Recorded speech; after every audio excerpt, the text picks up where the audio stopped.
Good morning students.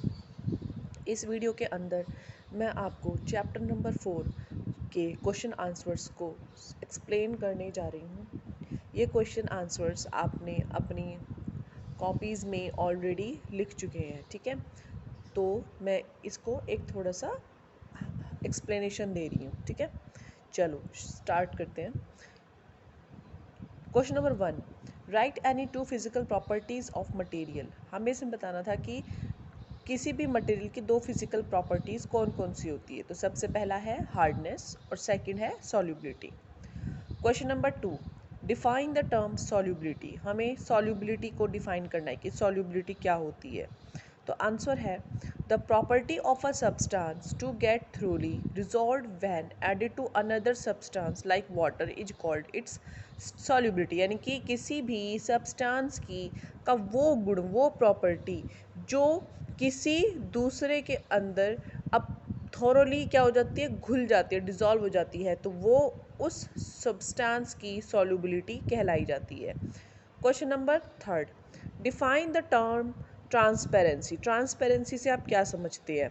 Transparency एक ऐसी property है किसी भी मटेरियल की जिसके अंदर वो अपने अंदर से लाइट को यानी रोशनी को पास होने देता है, जिसके थ्रू हम उसके अंदर से आर पार क्लियरली चीज़ों को देख पाते हैं। जैसे कि पानी, साफ पानी, जैसे कि ग्लास, ये क्या करती है, ये ट्रांसपेरेंट है। इनकी प्रॉपर्टी होती है कि अपने अंदर से लाइट को पास होने देते हैं और इसीलिए हम कोई भी चीज़ इनके आर पार आराम से देख पाते हैं।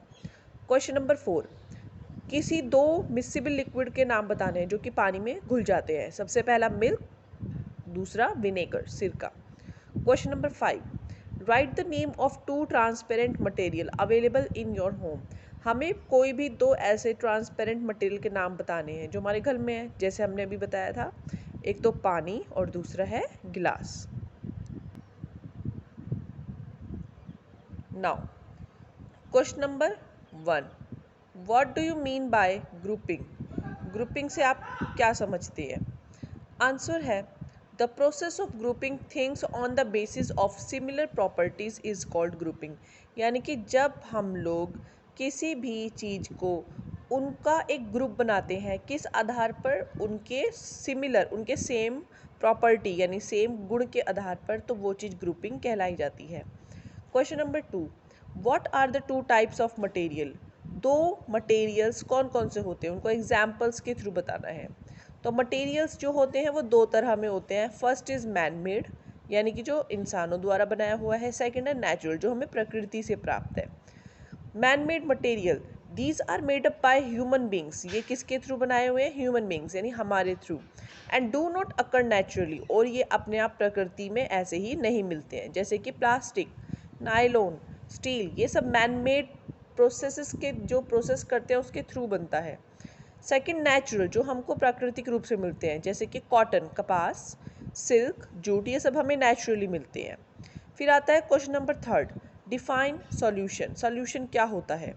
अ solution is a uniform mixture of two or more substances in which any of its component can not be identified separately. यानी कि सॉल्यूशन क्या है? सॉल्यूशन एक यूनिफॉर्म यानी एक समान मिक्सचर है दो या दो से ज़्यादा चीज़ों का, जो कि in which any of its component can not be identify separately, जिसके अंदर जब हम इन्हें आपस में मिक्सचर बनाते हैं यानी कि घोलते हैं, तब इनको हम एक दूसरे से सेपरेट नहीं कर पाते। जैसे नमक को पानी में मिलाना, तो वो क्या है? एक सॉल्यूशन है। Question number 4, how will you decide that an object will float और सिंक इन वाटर। आप ये चीज़ कैसे डिसाइड कर सकते हो कि कौन सा ऑब्जेक्ट, कौन सी वस्तु पानी के अंदर डूब जाएगा यानी सिंक हो जाएगा, या फिर फ्लोट यानी कि उसके ऊपर बह जाएगा?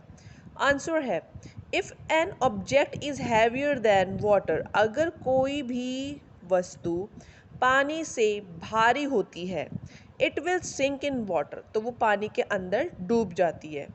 वेरियाज if an object is lighter, लेकिन अगर कोई वस्तु पानी के कंपैरेटिवली हल्की होती है, लाइटर होती है, तो वो फैल जाती है। जैसे एग्जाम्पल के लिए, जैसे कील होती है, कील अगर आप पानी में डालोगे तो कील भारी होती है वाटर कंपैरेटिवली, तो इसलिए वो उसमें डूब जाती है जितने उसके एरिया की सरफेस एरिया के ऊपर वो पड़ती है। लेकिन अगर हम एक तिनका डालते हैं, तिनके का वेट लाइट होता है एज कंपेरेटिवली टू वाटर, और इसलिए वो ऊपर फ्लोट करता है यानी कि तैरता है। Question number 5, what are translucent material? Translucent material क्या होते हैं? The material that allow us to see through them partially are called translucent material। मतलब ऐसी मटेरियल, ऐसी सामग्री जो अपने अंदर से हमको किसी भी चीज़ को पार्शियल यानी आधा अधूरा, हल्का हल्का दिखाई देने के लिए अलाउ करता है, वो ट्रांसल्यूसेंट मटेरियल कहलाया जाता है। जैसे कि tissue paper, butter paper, frosted glass होते हैं, जैसे कि एक तो कांच होता है, इसमें आर पार सब देखते हैं, एक होता है फ्रोस्टेड जिसके अंदर हल्का हल्का हम देख पाते हैं, ठीक है ना। फॉग, स्मोक, ये सब क्या है? ट्रांसल्यूसेंट है। अब हम बढ़ते हैं लॉन्ग क्वेश्चन आंसर की तरफ। क्वेश्चन नंबर 1 है इसमें आपका, compare the properties of solid and liquid such as salt and oil mixing in water. हमें बताना है कि जो नमक और तेल जब हम पानी के अंदर उसे मिक्स करते हैं तो उनकी प्रॉपर्टी क्या क्या हो जाती है, ठीक है ना। सॉलिड और लिक्विड के, नहीं, सॉल्ट क्या है? सॉलिड, और ऑयल क्या है यहाँ पे? Liquid. Salt as solid have particles that settle down in the space between water molecules. जो नमक होता है जैसे सॉलिड होता है, तो वो क्या करता है, जो पानी के अंदर जब हम उसे घोलते हैं तो वाटर के मॉलिक्यूल्स के बीच में जो स्पेस होता है तो वो उसके अंदर सेटल डाउन में, उसके अंदर वो घुल के उसके अंदर मिक्स हो जाता है। जबकि जो देयरफॉर सॉल्ट गेट डिसॉल्व, इसलिए जो नमक है वो घुल जाता है। लेकिन जो ऑयल है, ऑयल है फ्लोटिंग प्रॉपर्टी। ऑयल की, तेल की प्रॉपर्टी कैसे होती है? फ्लोट करने की, तैरने की। क्यों? क्योंकि it is lighter than water, क्योंकि इसका वेट क्या होता है? पानी कंपैरेटिवली हल्का होता है, और इसीलिए ये इसके अंदर कंप्लीटली मिक्स नहीं हो पाता। Question number 2, When do we say that two liquids are immiscible? हम कब कह सकते हैं कि दो लिक्विड immiscible मतलब आपस में मिक्स नहीं हो सकते हैं? Explain with the help of a suitable example and diagram। हमें एक एग्जाम्पल और डायग्राम देना है। आंसर है, those liquids which do not mix thoroughly with water are called immiscible liquid। वो लिक्विड्स जो आपस में मिक्स नहीं हो पाते हैं, do not mix thoroughly with water, जो पानी के अंदर मिक्स नहीं हो पाते हैं, वो इमिसिबल लिक्विड्स कहलाए जाते हैं। जैसे कि ऑयल, तेल, कैरोसिन हो गया या किसी भी तरह का तेल हो गया, ये क्या होते हैं? वाटर के अंदर मिक्स नहीं हो पाते हैं।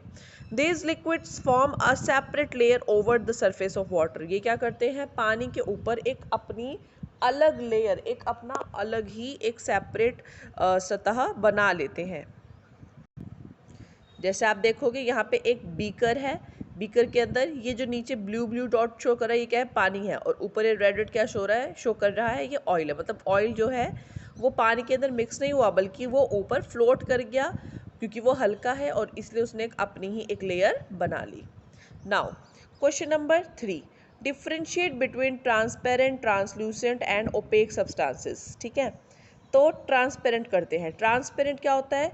वो मटेरियल जो that allow to see through them clearly, जो हमें अपने अंदर से क्लियरली देखने देता है, जैसे कांच, हवा, साफ पानी।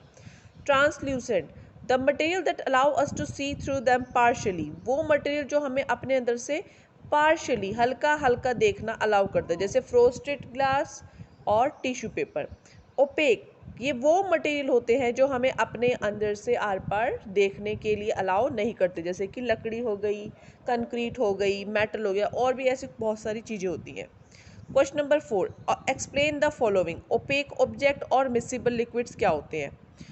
Opaque objects, the material that do not allow us to see through them at all, example wood और concrete। वो मटेरियल जो हमें अपने अंदर से अलाउ नहीं करते हैं देखने के लिए, वो ओपेक ऑब्जेक्ट होते हैं, जैसे कि लकड़ी, कंक्रीट एट्सेट्रा।